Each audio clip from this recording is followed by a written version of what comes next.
Bonjour Elodie. Bonjour Blandine. Alors, tu es aussi connue sous le nom de la Fée du Tri. Tu es Home Organizer, on peut dire aussi en bon français experte en rangement, désencombrement. Tu as lancé ton entreprise il y a 2 ans, tu entames la 3e année. Et donc moi je suis très heureuse de te rencontrer. J'avais plein de questions à te poser à la fois sur ton activité et comment tu t'es lancée dans l'entrepreneuriat, et puis aussi qu'est-ce que amener plus de rangement et la pratique du désencombrement peut amener dans nos vies ultra chargées. Okay. Alors, pour commencer, si La Fée du Tri était un film, quelle serait la première image que tu aurais en tête? Alors, La Fée du Tri, c'était un film. Ce serait une femme à la campagne, de dos, en train de lire La magie du rangement, qui est un livre de Marie Kondo, et qui a écrit donc ce livre il y a 4 ou 5 ans, et ça a été vendu à des millions d'exemplaires. Et c'est une méthode qu'elle a créée, c'est une japonaise donc qui a créé cette méthode pour désencombrer son intérieur définitivement et faire disparaître le bazar de sa maison. Et donc cette femme de dos, c'est toi, j'imagine. Ouais. Et donc qu'est-ce que tu as ressenti à la lecture de ce livre par rapport peut-être à la vie que tu menais à cette époque-là? Et ben, en fait, pour être plus précise, quand j'ai commencé à lire ce livre, j'étais dans un avion.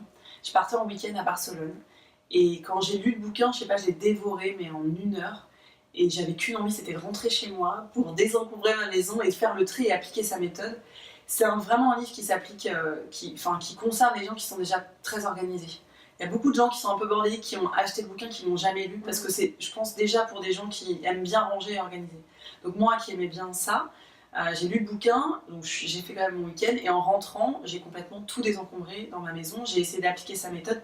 Ça m'a pris du temps. Ça m'a pris, entre le jour où j'ai lu le livre et vraiment appliqué sa méthode et où j'en suis aujourd'hui, ça m'a pris en fait 5 ans ou 6 ans presque. D'accord, donc une méthode finalement qui vient aussi bouger des choses en l'intérieur, Ouais, et exactement. donc qui a besoin de temps pour mûrir en soi.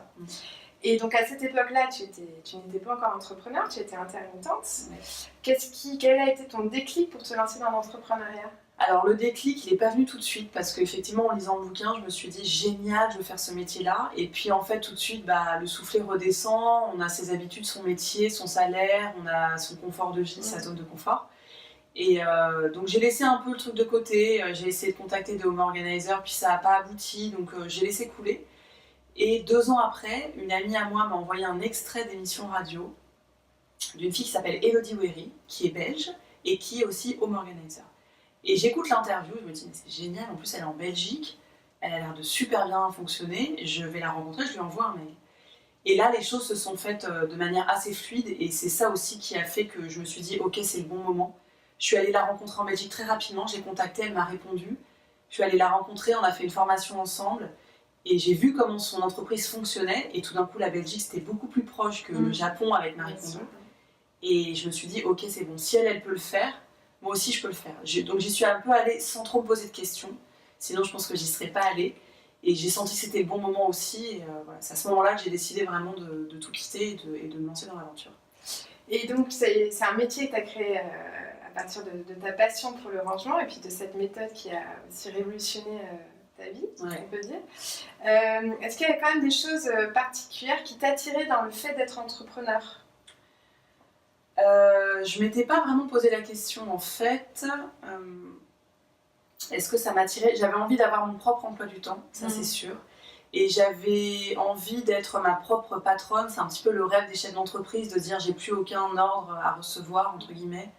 Et j'en avais un petit peu marre d'être assistante, puisque j'étais assistante d'eux. Et j'avais envie de moi faire mon propre planning et créer ma propre structure. Et l'autre truc aussi qui m'attirait, c'était que j'avais envie d'avoir un métier qui avait du sens. Oui.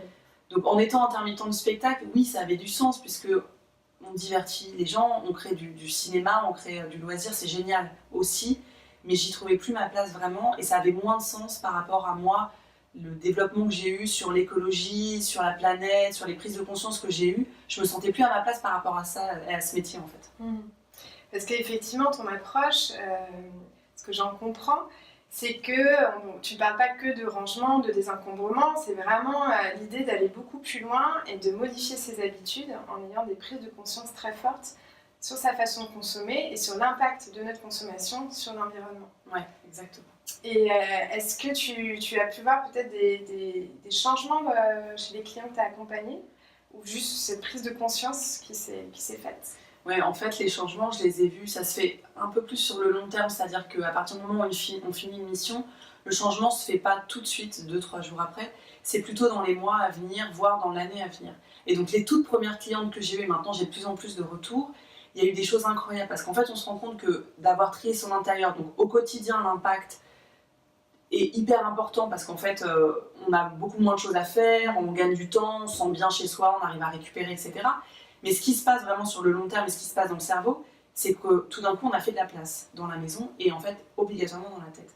Et quand on fait de la place dans la tête, toutes les idées qui n'arrivaient pas à germer parce qu'il n'y avait pas de place pour germer, donc on peut voir ça comme une plante sur laquelle il y a un caillou, on enlève le caillou et là ça germe. Donc ça dépend des gens, mais il y a toujours des choses incroyables qui se passent. Et j'en ai même des frissons quand je le dis. C'était vraiment... donc il y a eu j'ai eu des clients qui ont changé de métier, qui étaient dans un boulot depuis des années, qui n'en pouvaient plus, qui pensaient inimaginable de changer de métier, que ce serait impossible. J'ai des clientes qui ont rencontré l'amour. J'ai des clientes qui se sont séparées aussi parce qu'elles ne se retrouvaient plus vraiment à leur place, qui sont parties faire le tour du monde, qui se sont lancées dans leurs projets professionnels. Tous les projets, après il n'y a pas de petits et de gros projets, ça peut être vraiment des choses qu'on a envie de faire depuis très longtemps et tout d'un coup on se dit allez c'est bon je le fais. Et là ce que j'entends c'est que finalement c'est les personnes que tu as accompagnées, tout d'un coup elles se sont donné des autorisations à vivre ce dont elles rêvaient parfois, ou même voire elles se sont libérées. Est-ce que les objets, alors que quand tu consommes tu as l'impression que tu te crées de la liberté, est-ce qu'à l'inverse ça va t'enfermer et t'aliéner à quelque chose? Ouais, c'est exactement ça. En fait, quand on achète, c'est exactement ce que tu dis, on a l'impression qu'on se fait plaisir, on s'apporte du bonheur, oh, je l'ai bien mérité, je travaille pour dépenser, etc. Donc ça, c'est vrai, c'est quelque chose de vrai. Sauf qu'en fait, à chaque fois qu'on rentre un objet dans la maison, on a une action à faire dessus. Et ça va nous prendre du temps, de l'énergie et de l'argent. Donc je prends un exemple d'un vêtement qu'il va falloir nettoyer, forcément, peut-être même emmener au pressing, faire réparer, ranger, plier. Donc c'est le cas pour tous les objets. Donc en fait, cette espèce d'illusion où on remplit notre maison et on est super heureux avec les objets qu'il y a, ça peut être le cas, mais il faut être hyper vigilant. En fait, il faut bien garder cette conscience de est-ce que cet objet m'apporte de la joie. S'il m'apporte de la joie, ça ne posera pas de problème de le laver, d'avoir une action dessus. Par contre, de le garder juste pour le garder, voilà. Donc oui, il y a quelque chose où on se fait vraiment, aujourd'hui dans nos sociétés de consommation, on se fait manger par nos objets, clairement. Et non seulement on se fait manger par les objets, et en plus, on n'en a pas conscience, en fait. Et du coup, on dépense mais du temps et de l'énergie incroyable avec ça, alors que finalement, on pourrait vivre avec moins. Après, ne pas tomber dans l'extrême du minimalisme, il ne faut pas du jour au lendemain partir avec 90 objets, c'est pas possible. Mais aujourd'hui, dans les maisons françaises, il y a entre 50 et 60% des objets que l'on n'utilise pas. Donc c'est quand même assez incroyable. J'ai des exemples concrets très proches, donc ça me parle complètement ce que tu dis. Moi, j'applique maintenant la méthode bijoux. Donc bijoux pour B pour besoin. Donc est-ce que j'ai besoin de cet objet? I pour indispensable, est-ce qu'il est indispensable dans ma vie? Est-ce que je peux vivre sans? J pour joie, effectivement, pour s'entourer d'objets qui nous amènent de la joie. Et aussi, rien qu'en le voyant et en le regardant, est-ce que je me sens joyeuse? O pour son origine, est-ce qu'il a été fait localement, dans des bonnes conditions pour les employés, à partir de quelle matière, quelles ressources? Et puis le U, l'utilité aussi de l'objet dans sa maison. Super. Voilà. Mais ce qui n'empêche qu'il y a quand même plein d'objets qui arrivent à la maison. Après, c'est ce que je dis toujours à mes clientes aussi, c'est que moi, ça m'a pris 7 ans de faire cette démarche-là. Et encore aujourd'hui, parfois, j'achète pas forcément des objets. J'ai des pulsions. Parce qu'il faut savoir aussi, et c'est là où c'est important de ne pas culpabiliser, les entreprises, peu importe lesquelles, dépensent des milliards pour qu'on achète. Oui. Ils dépensent des milliards d'argent là-dedans. Donc, à un moment donné, à part si on vit en retrait vraiment à la campagne et qu'on n'est jamais tenté, on est tenté. Et maintenant, avec Internet, même si on habite en retrait, à 7h du matin en regardant Instagram, on peut potentiellement en 2 secondes faire un achat compulsif. Donc, mais ils sont payés pour ça, donc il ne faut pas s'en vouloir, il faut essayer de faire comme on peut. Et après, réajuster petit à petit. Mais on fait bien comme on peut. Mais en tout cas, c'est bien d'en prendre conscience, déjà. Et donc tu es entrepreneur, ce qui veut dire que tu as certainement une vie très occupée. Est-ce que tu vois les bienfaits pour ta vie d'entrepreneur que t'amènent aussi tes pratiques? Oui, en fait, ce que je donne à mes clientes, je l'utilise au quotidien. Et ce qui est super, en fait, c'est que le fait de travailler, de continuer à trier chez les clientes et puis de les accompagner au quotidien dans l'organisation, moi, ça me remet aussi dans la ligne droite parce que moi aussi, des fois, je suis happée par le temps et je commence à me désorganiser. Donc, ça me permet vraiment Elle m'apporte autant que je leur apporte, en fait. Ça me permet vraiment de garder cette ligne, de garder mes astuces et de continuer à travailler comme je fais. Donc au quotidien, moi ce que je leur répète souvent et ce que je fais, c'est très important de discerner les 3 personnalités, surtout en tant que chef d'entreprise. Alors moi j'en discerne 3. C'est une super amie à moi, chanteuse incroyable, qui m'a donné un jour, qui m'a parlé de ça. Pour moi il y a 3 Élodie. Donc il y a la fée du tri, la Élodie chef d'entreprise. Il y a la Élodie spirituelle, où qui a besoin de temps pour moi, pour la méditation, de faire des retraites, etc. Où j'ai vraiment besoin de me retrouver seule. Et il y a Élodie amoureuse, en famille, en couple, etc. Et c'est vraiment important quand on est chef d'entreprise, la Élodie chef d'entreprise, elle peut prendre le pas sur toutes ces autres personnalités qui sont en fait moi, et délaisser le reste, les amis, les amours, la famille, et soi-même, son intérieur. Et ça, je pense que c'est une vraie erreur, parce qu'en fait, on s'épuise, et le but, c'est pas ça. Le but, c'est de trouver un équilibre dans le quotidien. C'est donc ça qu'on aspire. Voilà, exactement. Dans l'entrepreneuriat.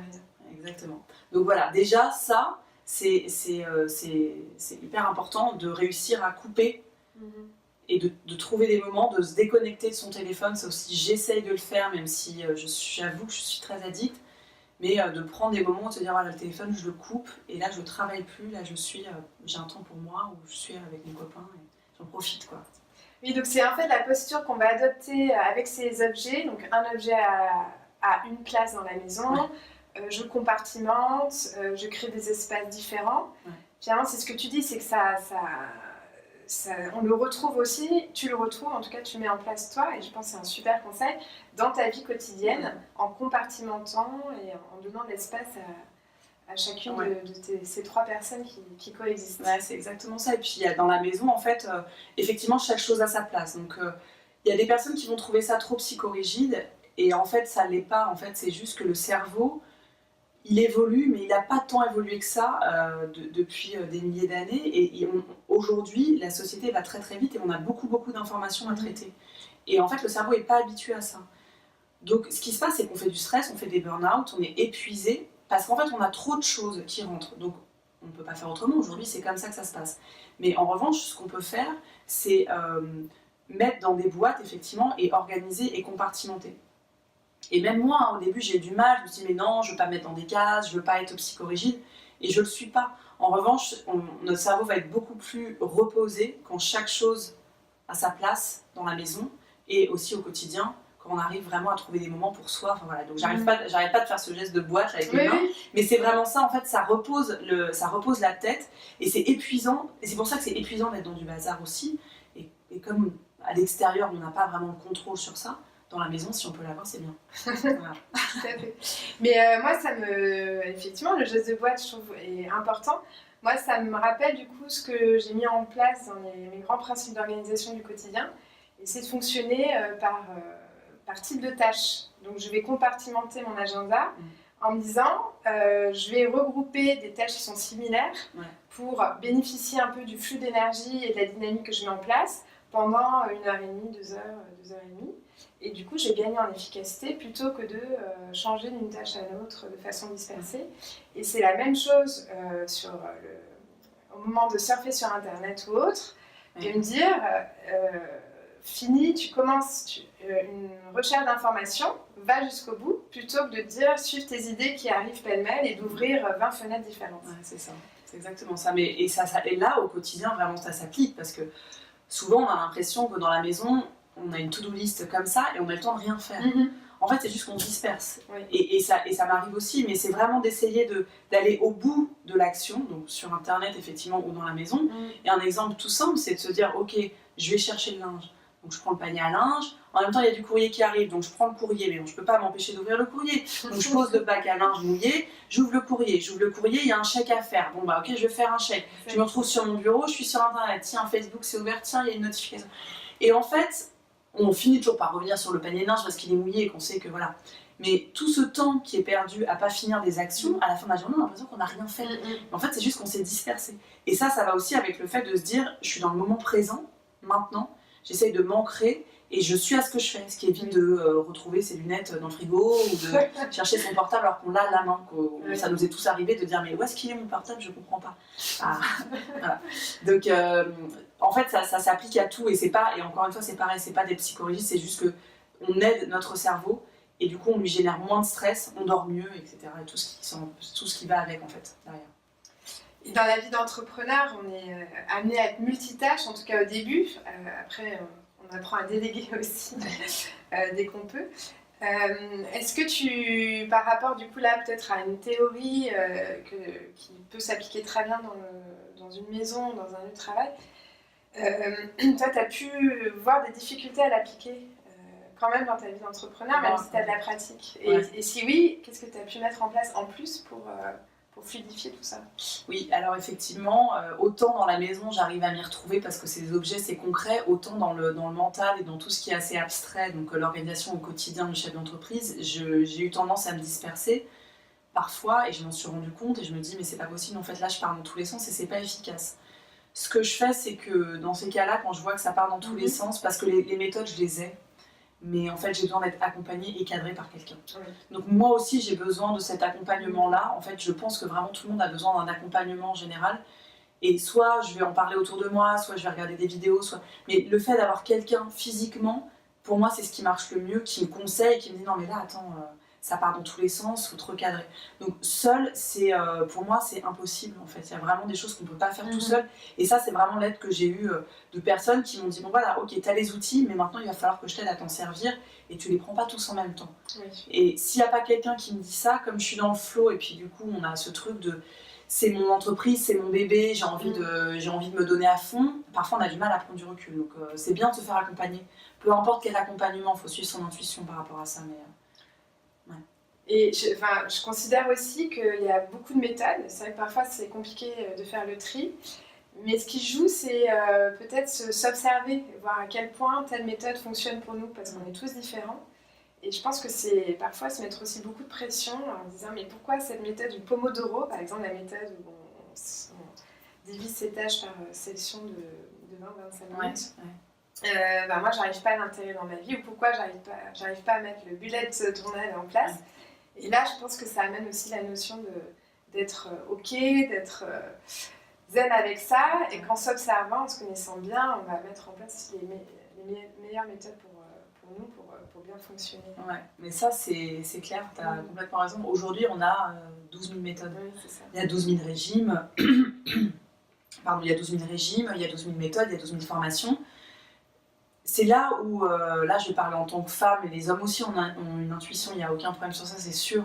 Mais moi en tant que femme, c'est là où je travaille à côté personnellement sur mon développement personnel pour développer mon intuition. Parce qu'en fait c'est elle qui m'aide au quotidien. Les méthodes carrées, le côté, donc là on est vraiment dans l'yin et yang, c'est-à-dire que ce côté yang, très organisé, chef d'entreprise, à faire plein de choses, à pouvoir à faire une to-do list de 20 choses dans la journée, ça c'est le côté yang, c'est super.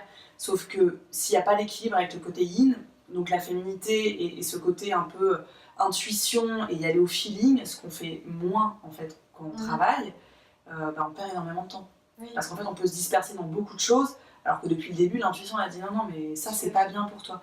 Et ce truc aussi moi je ressens un traumatisme, c'est peut-être un peu fort, mais ce truc d'école, où quand on était à l'école, il y avait une méthode, il fallait l'appliquer. Moi, j'ai jamais trop aimé l'école. Enfin, en tout cas, ça m'a jamais rempli de joie, on va dire, l'école, clairement.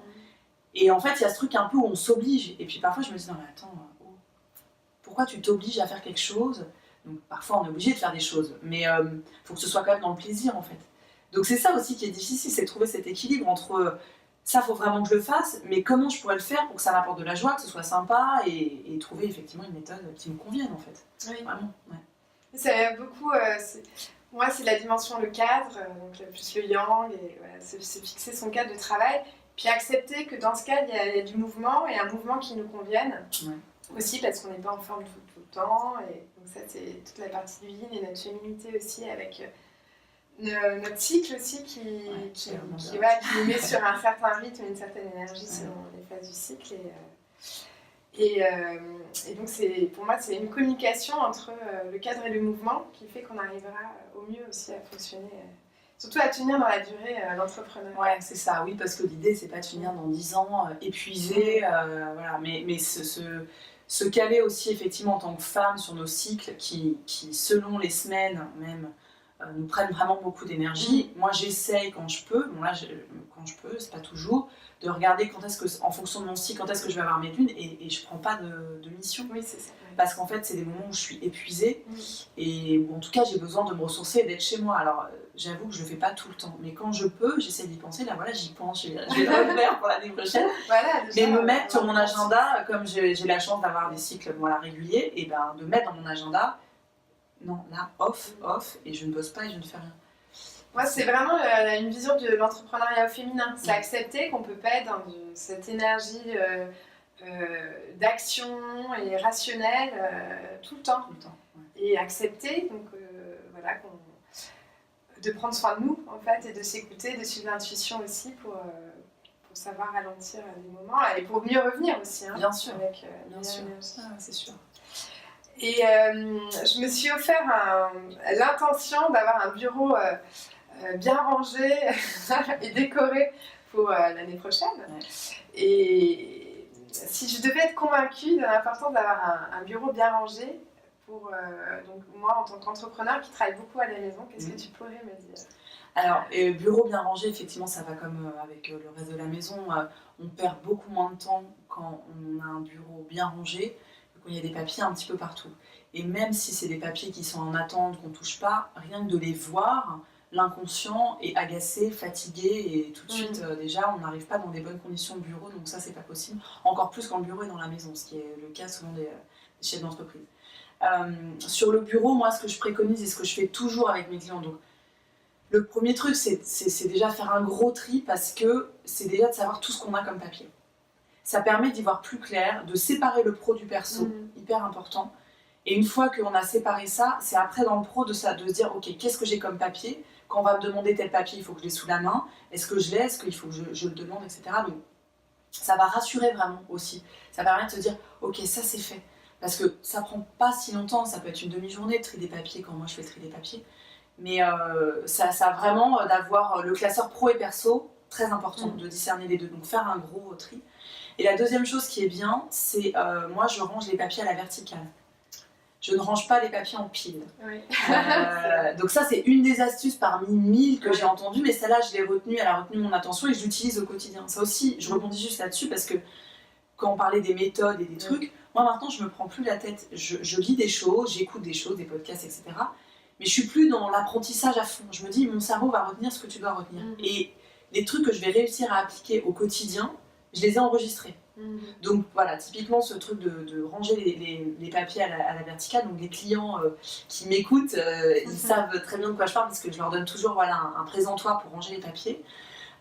Et c'est de simplifier les tâches des dossiers, c'est-à-dire que dans ces papiers à la verticale, une fois que tout a été trié évidemment, il y a pour moi 2 voire 3 cases. La première c'est à traiter, deuxième c'est du en cours, et le troisième, c'est éventuellement des factures si on est chef d'entreprise, parce qu'après, si on les envoie au comptable ou si on fait notre compta nous-mêmes, toutes les factures sont au même endroit. Le à traiter, c'est pas compliqué, c'est quand on a un courrier qui rentre, à chaque fois qu'il y a du papier qui rentre dans la maison, il part dans cette bannette. Soit c'est du à traiter, donc il va falloir faire une action dessus, une carte de visite à appeler, une amende à payer, une facture à payer, enfin voilà, des actions à faire. En cours, c'est des choses, par exemple, on a envoyé un chèque, on attend qu'il soit débité.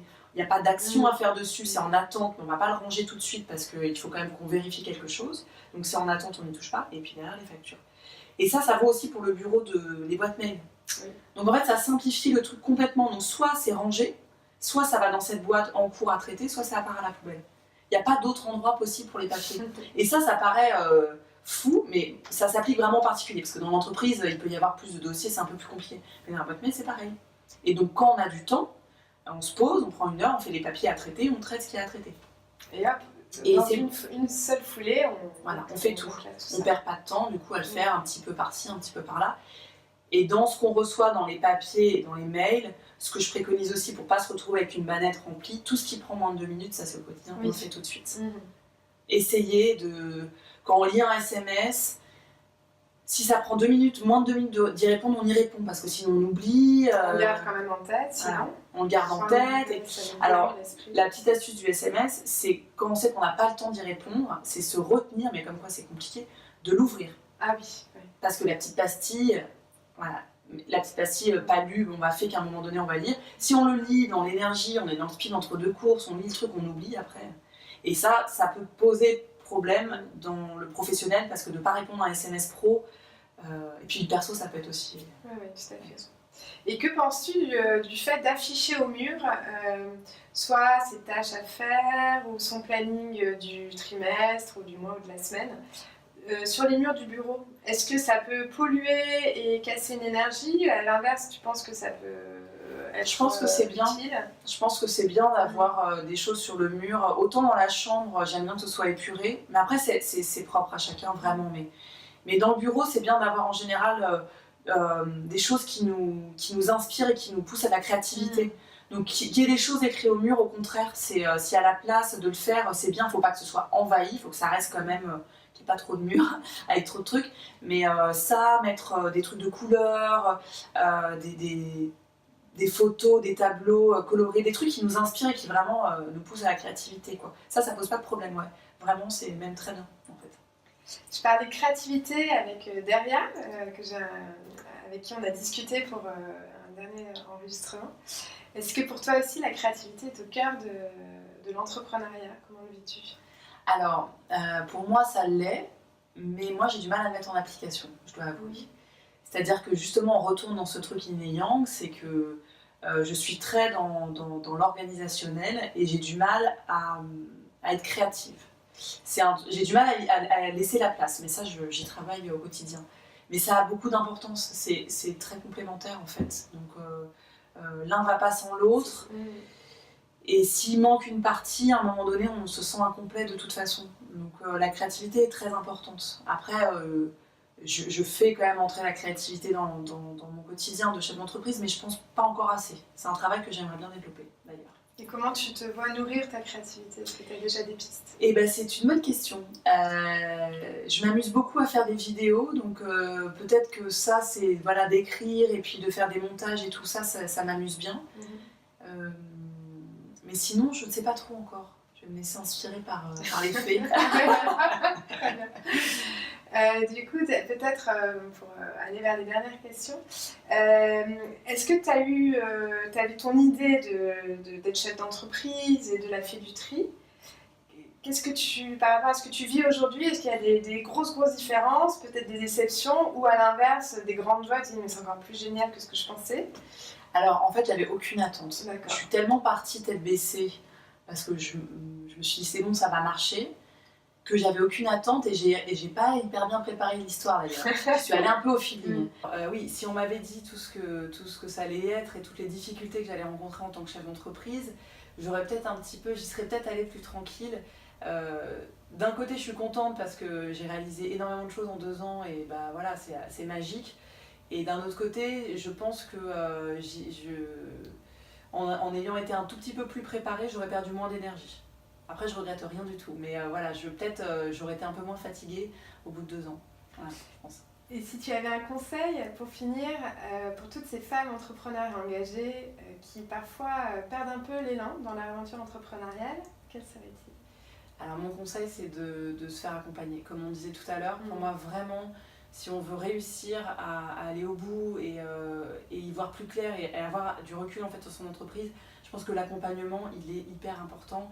Et ça, après, c'est à chaque femme d'y aller au feeling et de voir quelle est la personne qui va pouvoir les accompagner. Ça peut être du coaching, ça peut être une thérapeute, ça peut être une pépinière, ça peut être... Mais seule, c'est un peu difficile. Donc vraiment un accompagnement, mais même presque personnalisé, quoi. Parce que même parfois, on se met dans des espaces de coworking et il y a des gens autour, mais c'est pas un accompagnement personnel.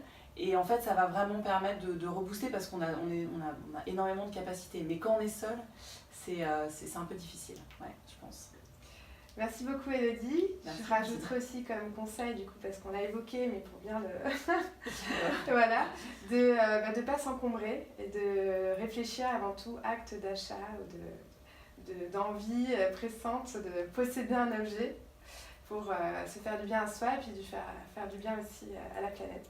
Exactement. Merci Elodie, bonne continuation à la Fée du Tri. Merci Blandine.